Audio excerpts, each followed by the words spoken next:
Gujarat Titans का 89 पे all out हो जाना, या ऋषभ पंत की कुछ इनक्रेडिबल स्टंपिंग्स, या आखिर में मुकेश कुमार का एक मैच विनिंग स्पेल, क्या थे डीसी वर्सेस जीटी मैच के टॉप 5 मोमेंट्स? चलिए एक बार नजर डालते हैं। अब इस मैच का सबसे बड़ा मोमेंट तो फर्स्ट इनिंग्स में ही आ गया था। जी हां, जब गुजरात टाइटंस को दिल्ली कैपिटल्स ने सिर्फ 89 पे ऑल आउट कर दिया।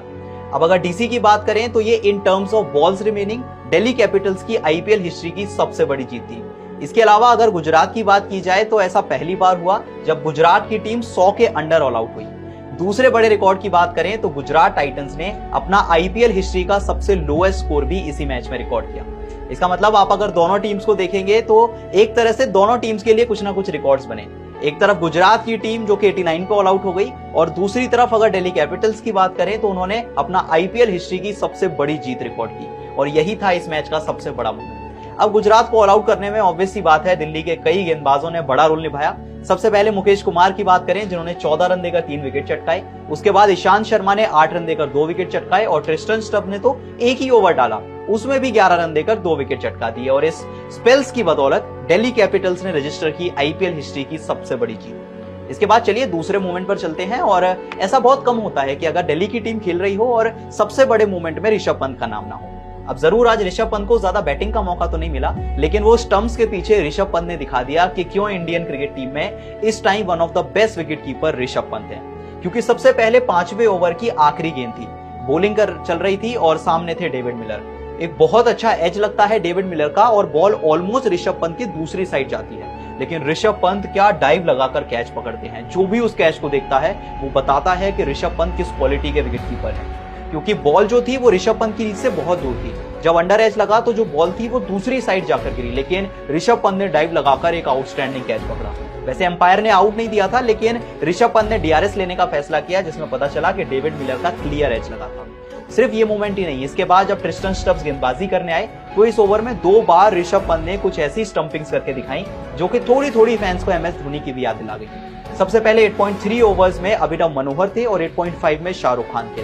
दोनों बॉल्स वाइड तो जरूर थी, लेकिन दोनों बॉल्स पर ऋषभ पंत ने वाइड को विकेट में कन्वर्ट कर दिया, क्योंकि दोनों बार जो स्टंपिंग का मौका था वो ऋषभ पंत ने नहीं छोड़ा, और एकदम आउटस्टैंडिंग अंदाज में ऋषभ पंत ने पहले अभिनव मनोहर और फिर शाहरुख खान को पवेलियन का रास्ता दिखाया। और इसी वजह से शायद वो जो वर्ल्ड कप का प्रोबेबल स्क्वाड आया है उसमें ऋषभ पंत को जगह मिल गई है, क्योंकि 1 साल पहले जब ये इंजर्ड हुए थे, या कहें वो जो दुर्भाग्यपूर्ण एक्सीडेंट की वजह से बाहर हो गए थे, किसी ने नहीं सोचा था कि 1 साल के अंदर ऋषभ पंत टीम इंडिया में वापसी कर लेंगे। लेकिन अब ये जो बैटिंग है उनकी वो जो स्ट्राइक रेट है, उनकी जो स्टंपिंग्स हैं, उनके जो कैचेज हैं, ये बात इस बात की ओर इशारा कर रहे हैं कि ऋषभ पंत ऐसा लगता है क्रिकेट से कहीं दूर गए ही नहीं थे।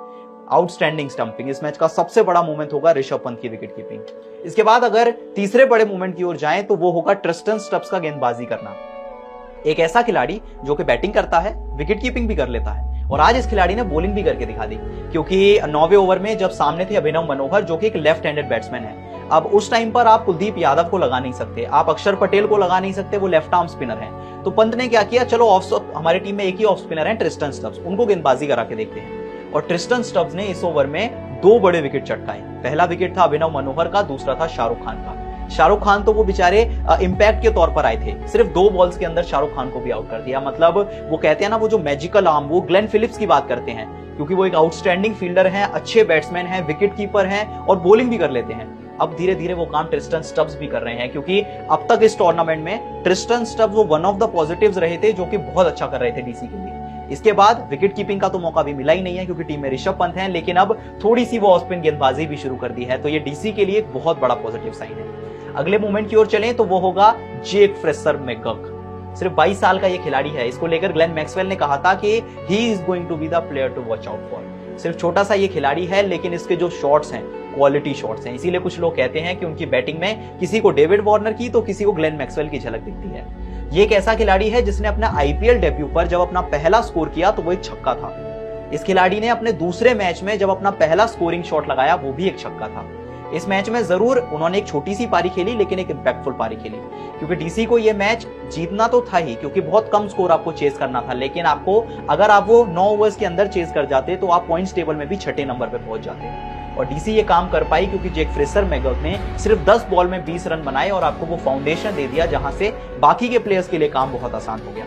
अब अगर फ्रेशर मैकगक की बात करें तो जहां अपने डेब्यू पे उन्होंने 35 बॉल में 55 किए थे और इस मैच में 10 बॉल पे 20 कर दिए। ऐसा लगता है कि अब डीसी को एक फ्यूचर सुपरस्टार मिल चुका है। ये जो जैक फ्रेशर मैकगर्क है, ये लंबे समय तक डीसी के लिए खेलेंगे और अब T20 वर्ल्ड कप भी आ रहा है। हैरानी नहीं होगी अगर ऑस्ट्रेलिया की टीम में भी इस खिलाड़ी को जगह मिल जाए। तो अपनी निगाहें आप जरूर इस जैक फ्रेशर मैकगर्क पर रहें, क्योंकि आने वाले समय में एक बड़ा खिलाड़ी बनने वाला है। और आखिर में जाते जाते एक मैच विनिंग स्पेल आया मुकेश कुमार की ओर से, जो कि था इस मैच का दूसरा या कहें आखिरी सबसे बड़ा मोमेंट। क्योंकि मुकेश कुमार, जो कि अब तक इस आईपीएल में काफी अंदर बाहर रहे थे, रेगुलरली उनको खिलाया नहीं जाता था, लेकिन इस मैच में जब उन्होंने रिद्धिमान साहा को आउट किया तभी पता लग गया था ये मुकेश कुमार का दिन है। क्योंकि 2.3 ओवर्स में मुकेश ने 14 रन दिए और 3 विकेट चटकाए, और इसी की मदद से एक बड़ा रोल था क्यों डीसी की टीम गुजरात टाइटंस को सिर्फ 89 रन पे ऑल आउट कर पाई।